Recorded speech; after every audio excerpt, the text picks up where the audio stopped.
नमस्कार मित्रमैत्रिणींनो,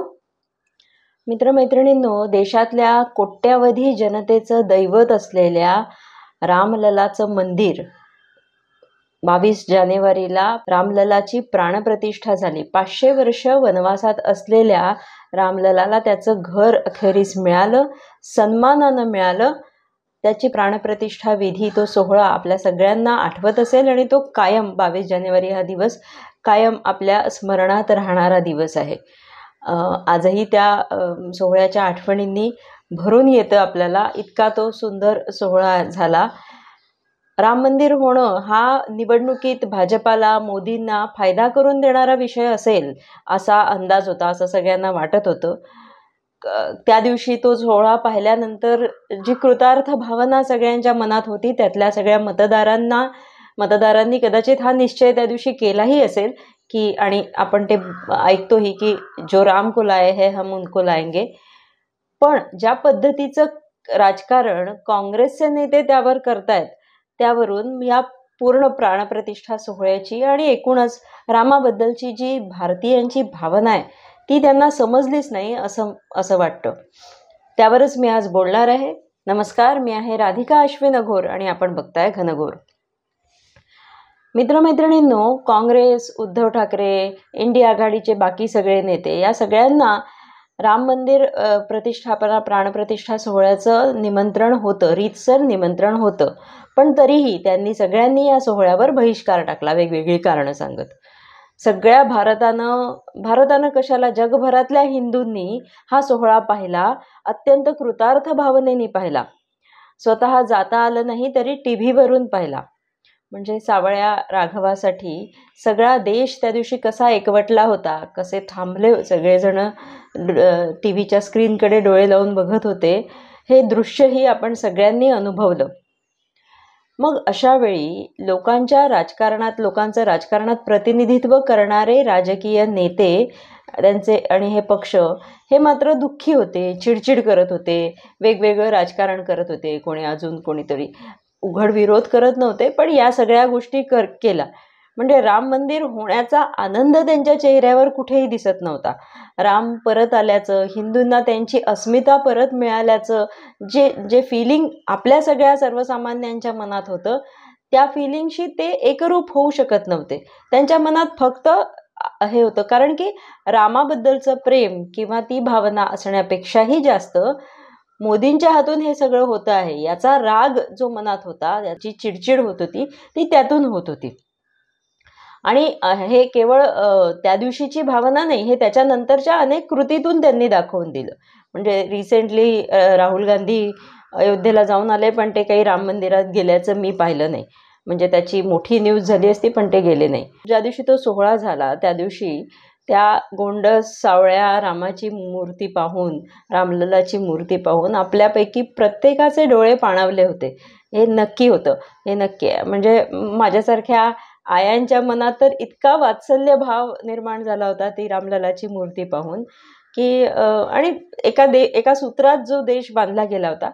पण त्या दिवशीचा तो फोटो किंवा त्या दिवशी नंतरचा कुठला फोटो या सगळ्या नेत्यांनी कधी ट्विटरवरनं शेअर केला किंवा कधी तो फोटो त्याबद्दलच्या काही भावना व्यक्त केल्या असं तुम्हाला आठवतं का? मला तरी आठवत नाही की या सगळ्या नेत्यांपैकी कोणीतरी रामाबद्दलचं प्रेम किंवा त्या राम मंदिराबद्दलचा आनंद किंवा त्या मूर्तीचं कौतुक यातलं काही केलं का?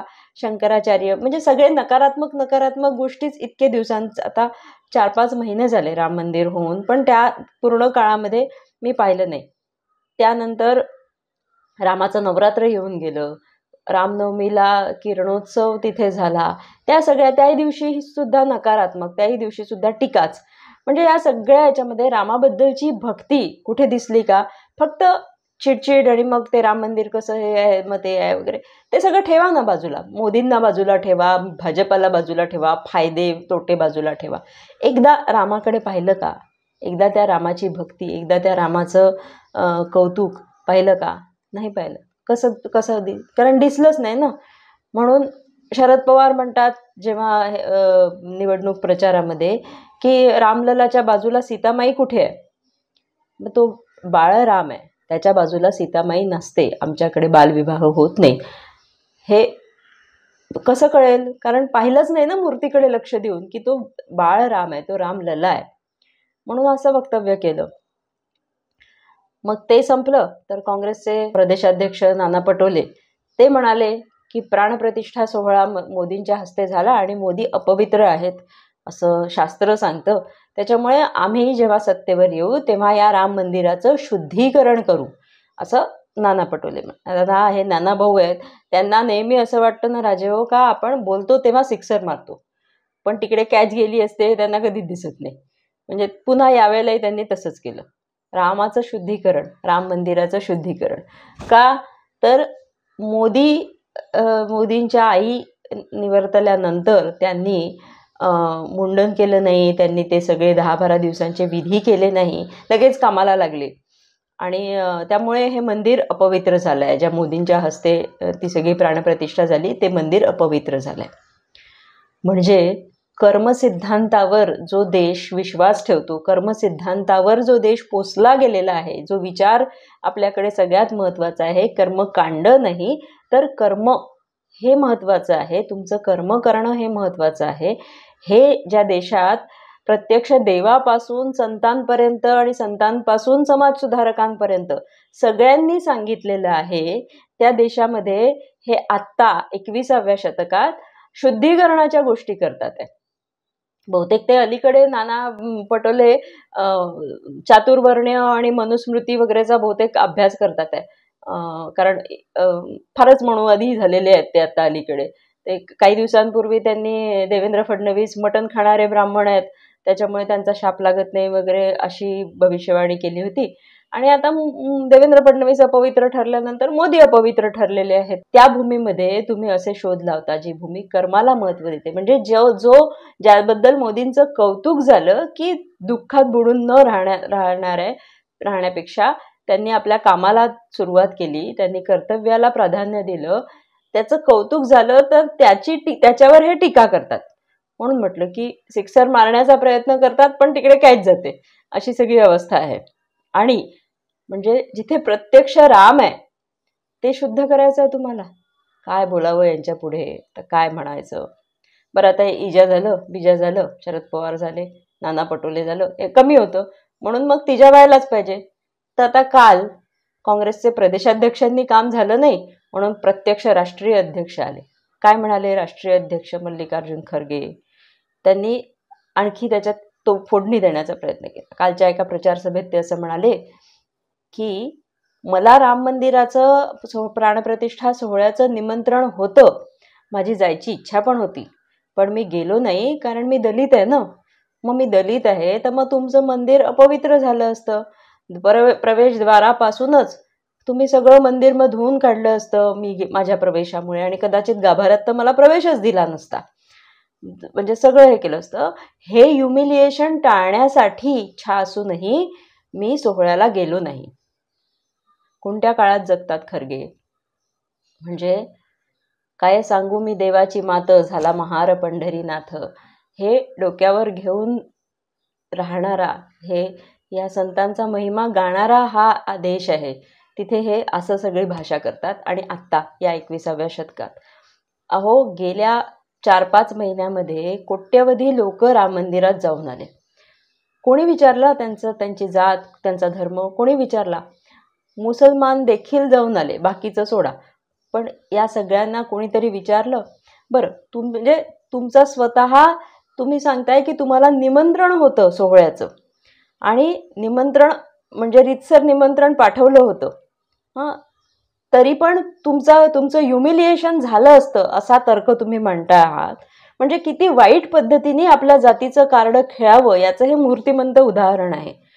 म्हणजे मी तर त्याच्याही पुढे जाऊन असं सांगेन की जर मल्लिकार्जुन खरगेंना जराही शंका असती की त्यांचा असा अपमान होणार आहे 22 जानेवारीच्या सोहळ्यात, तर ते तिथे नक्की गेले असते आणि त्यांनी तिथे माझा अपमान करा आणि मग बघा मी जातीच्या नावावर कसा देश पेटवतो असा विचार करून गेले असते.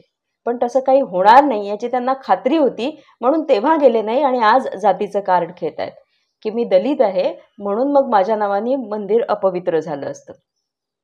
मग आता नाना पटोलेंच्याच तुमच्याच तर्काने नाना पटोलेंच्या वक्तव्यावर असं म्हणायला लागेल की मोदी ओबीसी आहेत म्हणून त्यांच्या स्पर्शाने मंदिर अपवित्र झालं का? आमचं मंदिर अपवित्र होत नाही. आमच्या मंदिरांमध्ये दलित पुजारी सुद्धा असतात. आमचा राम क्षत्रिय आहे. आमचा राम बहुजनांचा राम आहे. सगळ्यांचा राम आहे. तो कसा देशातल्या सगळ्यांना एका सूत्रात जोडतो, कसा वनवासींपासून सगळ्यांनी त्याला जपला आहे पिढ्यानं पिढ्या, आणि हे रामायण वेगवेगळ्या ठिकाणी वेगवेगळ्या प्रांतात वेगवेगळ्या भारताबाहेरही कसं वर्षानुवर्ष रामकथा जपली आहे आणि रामाला आपल्या हृदयात, आपल्या देव्हाऱ्यात नाही हृदयात स्थान दिलं आहे, हे नाही समजणार तुम्हाला. कारण तुम्हाला नाही समजत भारत, तुम्हाला नाही समजत हा बहुजनांचा देव, हा कृष्ण, हा राम, ही काली, ही देवी, ह्या सगळ्या ह्या देवता कशा बहुजनांच्या देवता आहेत हे तुम्हाला नाही समजत. फक्त तुम्हाला दलित कार्ड कसं खेळायचं हे समजतं. दलित कार्ड कसं हे करायचं, एक निवडणुकीत त्याचा कसा वापर करायचा हे समजतं.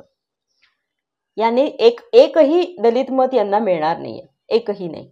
पण हजारो वर्षांपासून भारतातल्या बहुजन समाजाच्या मनीमानसी राम कसा रुजला आहे या गोष्टीची जाणीव नसलेले हे लोक जनतेपासून किती तुटलेले आहे, राम मंदिराचं महत्त्व आपल्यासाठी काय आहे हे ह्याची जाणीव नसलेले हे सगळे नेते जनतेपासून किती तुटलेले आहे याचं उदाहरण हे आहे.